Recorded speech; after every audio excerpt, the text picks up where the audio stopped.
Hello everyone, and welcome to this Sunday's Gospel Reflection. A reading from the Holy Gospel according to Matthew. Glory to you, O Lord. When Jesus came to the region of Caesarea Philippi, he put this question to his disciples: Who do people say the Son of Man is? And they said, Some say he is John the Baptist, some Elijah, and others Jeremiah or one of the other prophets. But you, he said, who do you say I am? Then Simon Peter spoke up. You are the Christ, he said, the Son of the living God. Jesus replied, Simon, son of Jonah, you are a happy man, because it was not flesh and blood that revealed this to you, but my Father in heaven. So I now say to you, you are Peter, and on this rock I will build my church, and the gates of the underworld can never hold out against it.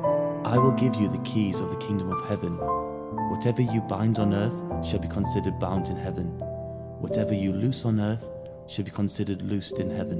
Then he gave the disciples strict orders not to tell anyone that he was the Christ. The Gospel of the Lord.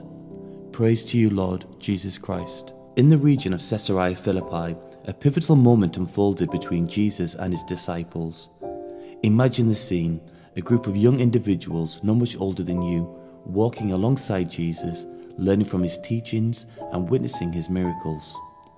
This moment wasn't just a conversation, it was an invitation for them to truly understand who Jesus was and to discover the unshakable foundation of their faith. Jesus asked his disciples, Who do people say the Son of Man is? The disciples replied with various opinions they had heard from others.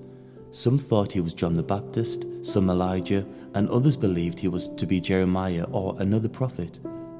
These were all respected figures, but Jesus was much more. Then came the question that echoed through time and still echoes in our hearts today. But you, Jesus asked, who do you say that I am? Imagine the silence that followed, the weight of the question settling in. It was Simon Peter who spoke up without hesitation. You are the Christ, the Son of the living God. In that moment, Peter recognized Jesus for who he truly was, the Messiah, the chosen one sent by God. Jesus' response to Peter's confession was profound. He acknowledged that this insight wasn't simply a product of human reasoning, but a revelation from God the Father. This interaction reminds us that our faith is not just a set of beliefs we come up with on our own. It is a gift from God, a deep understanding that comes from a relationship with Him. Jesus then addressed Simon Peter, giving him a new name, Peter, which means rock. He declared, On this rock I will build my church, and the gates of the underworld can never hold out against it. This statement holds a powerful promise. No matter the challenges, the doubts, or the struggles we might face, the church founded on Jesus and His truth will stand firm.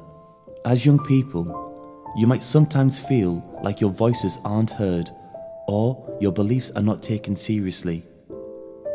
But this gospel passage reminds us that even a young disciple like Peter had a profound impact because he recognized the truth about Jesus. You too can make a difference in the world by standing strong in your faith and sharing the love and teachings of Christ with others. Jesus also gave Peter the keys to the kingdom of heaven, symbolizing the authority to bind and loose, to make decisions that reflect God's will. This reminds us that our faith isn't passive, it is a call to action. We have the opportunity to align our choices with God's plan, to bring His love and mercy into the world. In closing, this gospel story is an invitation for you, just like those young disciples, to truly understand who Jesus is in your life. When you recognize Him as the foundation of your faith, everything else falls into place. Your journey as a follower of Christ is supported by an unshakable truth, and you have the keys to share this truth with others through your words and actions.